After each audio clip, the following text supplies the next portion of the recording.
মন যখন খারাপ থাকে তখন আমি প্রায় ঘুরতে বের হই।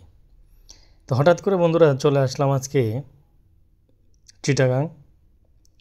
চিটাগাংয়ের অনেক বছর আগে আমার একবার আসা হয়েছিল, তাই মন মানসিকতা ভালো না, এই জন্য চলে আসলাম নিজের দুঃখ সুখগুলা কষ্টগুলা এই সাগরের মধ্যে পাড়ে জমানোর জন্য চলে আসলাম। এসে ভালোই লাগলো, এই যে পরিবেশটা আপনাদেরকে দেখাচ্ছি, এই যে আশেপাশের, হ্যাঁ দেখলাম মোটামুটি ভালোই। আজকে আবার শুক্রবার ছিল, এই শুক্রবারের মধ্যে পরিবেশটাও দেখলাম খুবই আনন্দ উজ্জ্বল একটা পরিবেশ, তাই এখানে ঘুরতে চলে আসলাম। আর বিশেষ করে যখন মনটা বেশি খারাপ থাকে তখনই আমি এভাবে ঘুরতে বের হয়ে যাই।